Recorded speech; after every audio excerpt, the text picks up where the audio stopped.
Hello everyone, I'm Ross Brown from the Southwest Cyber Resilience Centre. I'd like to welcome you all to the latest in a series of our cyber and serial webinars. This morning we're really lucky to be joined again by Andrew Baldrian. Andrew, you're very, very welcome and thanks for giving us your time this morning. Andrew's going to tell us all we need to know about virtual private networks, which is a fascinating subject, and I know I'm going to learn a lot this morning as well. For those of us, those of you in the audience who haven't already joined us as members, you can do so free and it's easy. Just go to our website, www.swcrc.co.uk, and complete the application. It's really that simple. You'll then benefit from our customer journey, monthly newsletter, podcasts and webinars such as this. As we go through Andrew's presentation, please feel free to ask any questions in the chat, and I can pick them up and then ask them for you from there. But hopefully there'll be an opportunity to ask some questions live on air when Andrew finishes his talk. So just a little bit about Andrew, and I hope it doesn't make you blush too much, Andrew. Andrew is an experienced at a senior management level of working with both large American software companies and small VC-backed UK companies. And he's just about to start his PhD at the University of Bristol on cybersecurity doctoral training program in September.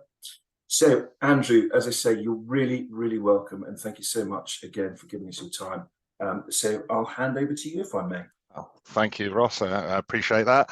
As I say, morning, everybody. My name is Andy Baldrian. And as Ross says, I've spent the best part of 30 years as a VP of engineering. More recently did a master's in cybersecurity, and for my sins I'm heading off to do a PhD. So this morning we're going to just have a chat about VPNs and really ask the question, you know, why do I need one? So let's start off straight away. So first, let me just get that running. Right. So first of all, I always kind of start these with there's normally great information around on the web, and two good sites are the National Cybersecurity Center and the US equivalent, so that is NIST. Both of those actually have really good explanations of what VPNs are, how you might use them, and their benefits. And if you have the time, I would definitely suggest that you go and take a look at those. However, they are more aimed at, say, corporate uses of VPNs than individuals, and individuals that are considering issues around privacy. What we have seen, however, is this increase in service providers who are offering individuals the use of a VPN. And I've put a few of the logos up there, but you may well recognize a number of those. And that's the bit we're really going to focus on. We're going to focus on what are these and what do they do for you, and more importantly, what they don't do for you. And one little interesting fact that I spotted while I was doing a little bit of background research, actually, probably almost half of you have already used a VPN at some time while you're on the internet. So the chances are you already know quite a lot about this, I'm hoping. But I was surprised at that figure. I thought it was quite a lot higher than I expected. So let's ask the question first. What the heck is a VPN, right? So let's take a scenario, a completely imaginary scenario that for some strange reason, we all have to work from home. I'm not entirely sure how we'd ever get there, but let's pretend. So you now have got this issue, which is you've got your lovely laptop, but you need to connect it to your office network. And how are you going to do that? Well, okay, simplest thing is I get a very long bit of cable and I plug one end into my computer and I plug the other end into the office network. And what I've got is a private network, okay? And nobody can see my traffic, which is great. and I can work from home. And the only issue is that I've now got to put a really long cable in, which not only is going to be expensive, but almost certainly probably won't work due to signal loss and resistance, etc. Right? So while it's a great idea, it's somewhat impractical. So I'm not going to do that, right? But then you think to yourself, well, look, there's this magic internet-y thing, and why don't I just plug my computer into the internet, plug my office into the internet, and it's all going to be fabulous, right? And the answer is, well, yes, that's exactly, you can do that. But there are a couple of things to consider. So when the internet was first established, security was not really its main concern. So actually, the traffic that's going between your home and your office is visible to anybody who wishes to take a look at it, right? And unless you're using a service such as HTTPS or SSL, i.e. an encrypted service, then actually all of that traffic is free to be seen. And so clearly, if you were working on something sensitive at home, you wouldn't want somebody to see all of that traffic. So that's one issue you'd be potentially concerned about. The other issue is your home computer isn't really on your office network. All you've done is you've kind of opened the door via your router to allowing access to your home computer. And the issue there is allowing you to get in through the door, if you like, probably, if you're not very careful, is going to let somebody else get in. And so again, probably that's not the most secure option we could have gone for. So in steps the wonderful world of VPNs. Okay, so how does a VPN work? Well, firstly, its job is to really connect your home computer with the office network. And the way it does that is that it has two pieces of software. So on your home computer, it has something called a VPN client. So that's pictured by that little lock symbol. And what that VPN client does, it kind of fools your computer into thinking there's an extra link. And it's an extra link that goes directly to your office. And when your computer wants to use that link to send packets, what the client does is it encrypts those packets and it sends them to his friend over in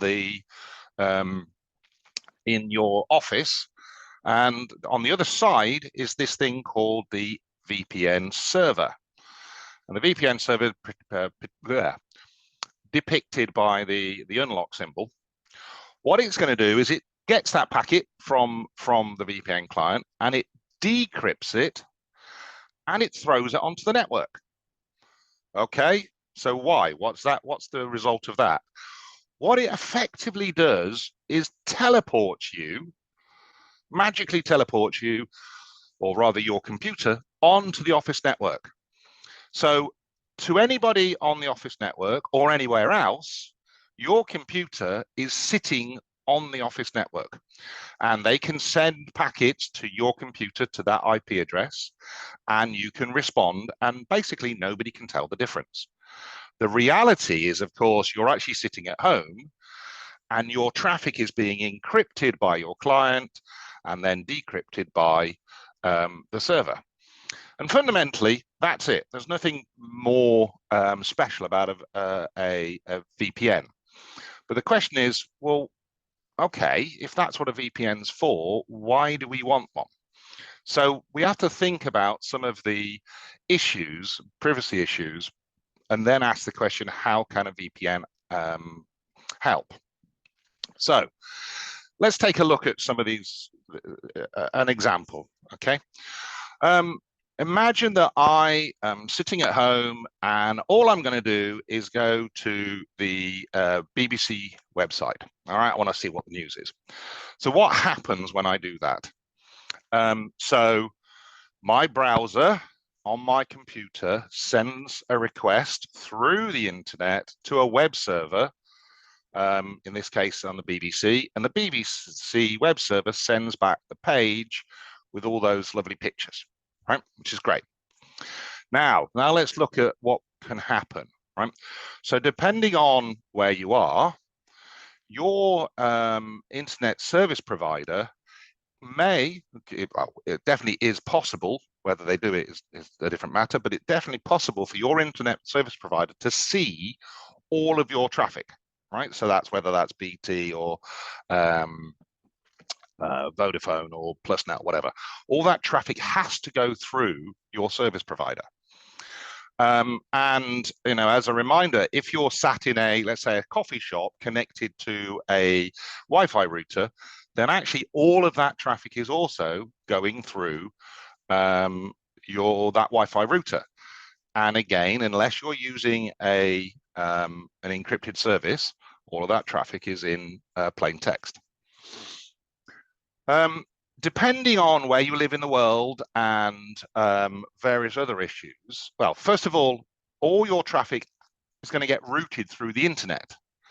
But in certain locations, some websites are blocked. So it may not actually be possible in certain regions or certain areas to, for example, get to the BBC News or some other website. So you don't get access to particular websites or particular content. When we then look at the web server itself, one of the other things that web server gets, as well as your request to say, hey, I'd like to see what's on the news, it also gets your IP address. And there are services that allow you to convert your IP address into a location. So in fact, the website knows exactly where you are as well. Okay, and you may have seen some websites when you go to them will pop up saying you're in wherever it might be, and that can be somewhat disconcerting sometimes. So if you are in a situation where actually some of those privacy issues are concerning for you, you might step back and say, well, how could a VPN help me either hide my location or give me access to content that, for whatever reason, I wish people not to see. So here's the example of how a VPN can help. So let's imagine for a minute that I have signed up to a VPN provider. And for this example, I have signed up to one in the US. And now we'll see the way. Let's look at first, how does it work? So again, I want to go to BBC News. And what's going to happen is, first, my VPN client is going to encrypt my request. It's going to send it to the US to a VPN server sitting in the service provider's data center, so in the middle. That is then going to decrypt that request, send it to, in this case, the BBC, and the BBC website is then going to send back the page to the server, the VPN server. The VPN server is then going to encrypt it and send it to me. All right. Then that's the flow. So from my perspective, it looks completely normal because I'm just browsing the web. But there are a few things that are different, right? So first of all, anybody trying to look at my traffic, whether that was because it was my service provider or somebody else, or I was on a website, a Wi-Fi. They can't. All they're going to see is encrypted traffic that's all going to my VPN server. So if they want to stop certain traffic, like stop access to the BBC, it's very difficult because they don't know where I'm going. So they either have to stop all of the traffic or they have to let it all go. And so really what I'm doing on the internet in terms of browsing is completely hidden from anybody. And then when we go and we look at the website will get an IP address, but it doesn't get my IP address. It gets the IP address of the server that is being used in my VPN service provider. So in this case, it gets an IP address, which is located in the US. So it looks, as far as the website's concerned, as if I'm in the US. And so effectively, I've hidden what I'm doing and I've hidden my location completely, right? And I mean, VPNs can and sometimes are used to effectively access services outside of the country that you're in. Now, normally when you do this, it is highly likely that you're going to come a cropper on the terms and conditions of the provider. So if you were to try and do anything like that, you definitely need to check with the provider first. Not something that I would recommend. But this at least is effectively hiding your location and hiding your traffic. So if you decide, hey, great, I'm going to have one of these VPNs, then how do I get one to work, right? What do I need to do? And the answer is actually it's really quite easy. So when you sign up for a VPN, so the examples from the first page, most of them will give you a VPN client.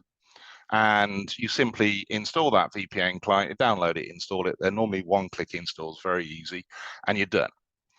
Now, in fact, most operating systems today, so Windows, Mac, etc., all already have a VPN client built into the operating system. And you can also just configure your PC just to use use your VPN. So you don't even need the client. And often, particularly when you're using a corporate VPN, what you might do is configure your router to actually be the VPN client. And then effectively anybody that connects to that router automatically uses your VPN, and all the traffic from your router is encrypted and sent to your VPN server, which is clearly quite a good idea. One thing to note, VPNs can be slow. Now, why is that? Well, really, if you think about it, all your traffic is now first getting encrypted, it's being sent to a server, that server's then decrypting it and sending it on, it's coming back, and the server's then encrypting it and sending it to your client, and your client has to decrypt it. That's extra work for your client. So if you've got an old machine, you might find the VPN slow. And also, depending on the service provider, you want to make sure that there's enough servers and they're big enough servers to deal with the level of traffic. Otherwise, you might find it slow.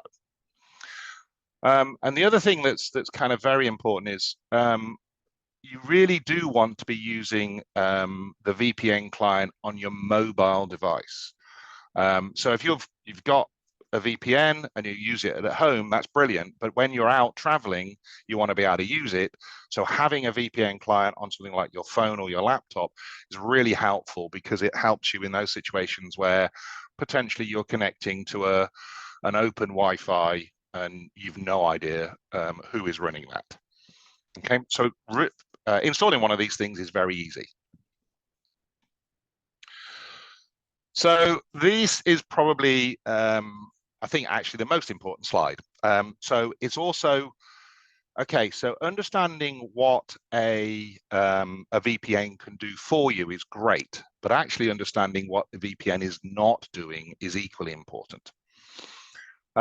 When you when you buy a VPN service from these various providers, they will also tell you that they do a lot of extra things. And it's kind of like a washing machine that's saying, yeah, well, I'm also, not only am I a washing machine, but I'm also a dryer, or I've got some fancy piece of technology to do extra anti-wrinkling or something of this nature.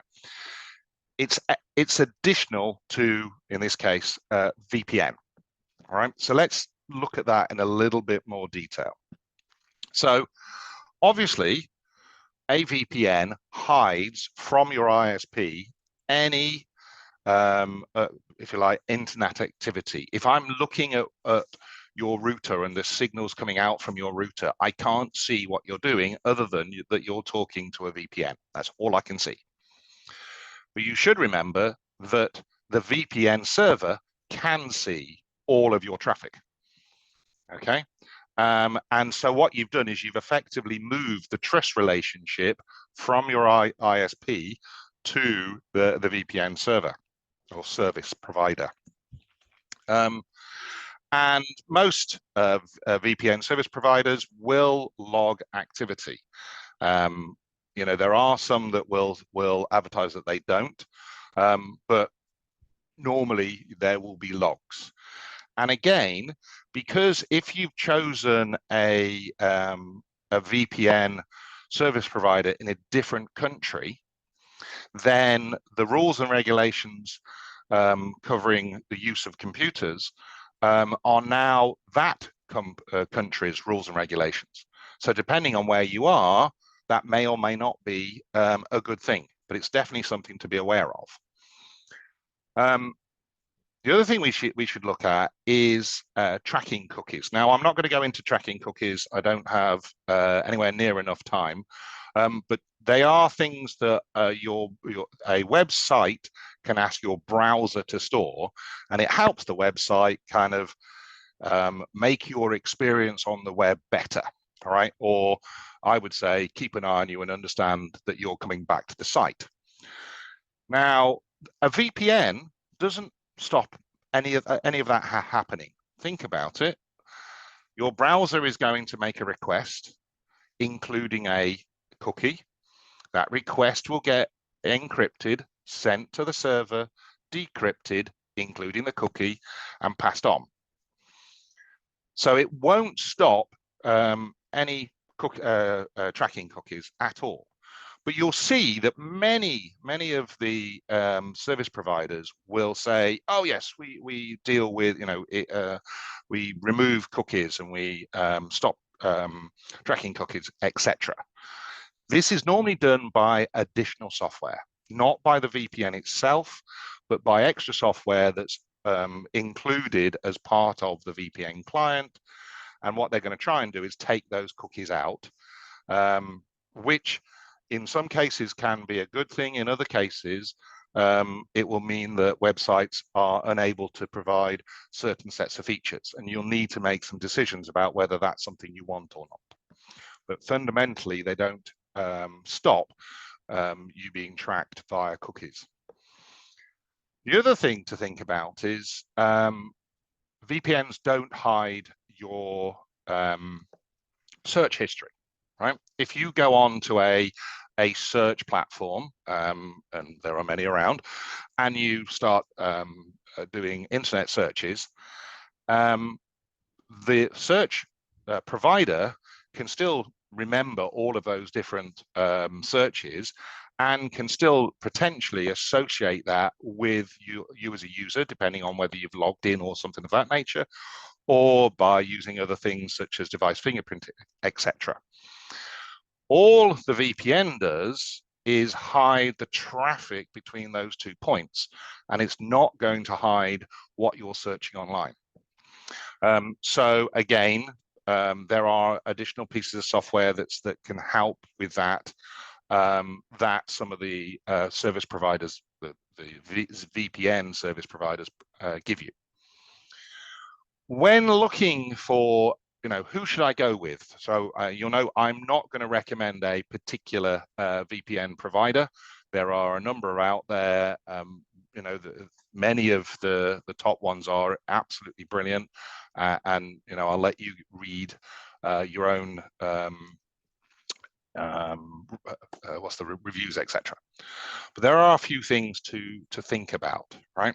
So the first one and most important one is location, right? So if you choose a VPN in Los Angeles, then your traffic from your home is going to go all the way across the internet to Los Angeles, get decrypted, and then go to wherever you're going. So if you're browsing the BBC website, that means your traffic is then coming all the way back. May be slow, may not be, but you need to think about the location. And as I've said already, the legal requirements for that location. And the other thing you need to think about is performance. Just, is this a big enough company that's going to have the services, the servers needed to make that performance work? And finally, so should you use a VPN? So I would argue that if you have a business and you want to connect a machine at home to your business, to your corporate office, then definitely a VPN is a good move. That's what they were designed for. If you have any privacy concerns at all, then you may want to start using a VPN. If you're using sensitive information at home, whatever, I think they're a very good idea. If you're traveling, a VPN, I think, is absolutely brilliant. And for me, that's the one time where I absolutely would always use a VPN. And then the final word from me, so the thing I would say is VPNs will actually not keep you safe on the internet, but they are a good step in the right direction. And I would say having a VPN is a good thing. So that's me finished. I always say, never believe anything I say. Always take a look at my where I've got this from. Read it all for yourself, and hopefully what I've said is correct. And with that, I think I'm done, and it's time for questions if there are any. Yeah, Andrew, that was fascinating. Thank you so much. And yes, there are. Your topics given us quite a few questions. Can I just say now, if we do run out of time, and we've only got a couple of minutes left, I'll endeavour to get answers to each and every one of you, because obviously I'll download the chat. So first question then is from Alice. So when you say traffic is in plain text, do you just mean what we're visiting, or would a Google Sheet or Google document content be accessible? Great, good question. So most websites use a system called HTTPS, and you will see that in the little bar at the top. They'll have that nice little padlock and HTTPS.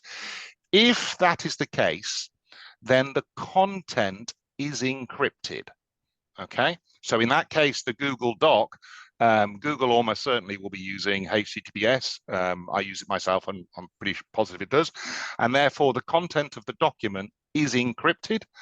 But the fact that you are going to Google, and the fact that you have a document and that URL is not encrypted. And so depending on where you're going and what you're doing, you are leaking information from the URL, but not from the document itself. That's great. Thanks, Andrew. Mark Moore, I'm afraid we're going to have to skip you, but I'm sure you won't mind too much. Next question then, I think we've just about got time, is from Julie. And she's asking, so is the VPN designed to be used for privacy or security, or both? That is an excellent question. I think if you look at the history of them, and I was saying earlier that I had a look at this, quite interesting, is very much to try and do make the link secure. So I think security is the first thing. It helps with privacy, most definitely, but it's not a it's not the golden solution, if that makes sense. You need to do a lot of other things to make sure that you are actually you know, to give you real privacy online. This is a step in the right direction. Great, Andrew. I think we're pretty much out of time. As I say, I think there's another couple of questions asking about which VPNs you would prefer, but I think you probably answered that question already. It is a question of people going out and carrying out their own research. So if we can conclude there, a huge thank you, Andrew. So grateful for your time, and that was a fascinating presentation. We'll be publishing the webinar on our YouTube channel for any colleagues who you think may be interested in this morning's webinar and couldn't make it. And we'll also send you a link to this as well as a copy of the slides. So as I say, huge thank you to Andrew, and I'm sure you'll be coming back with us again. I do hope so. And it just remains to say to you all, please stay safe online. Thank you. Cheers. Thank you.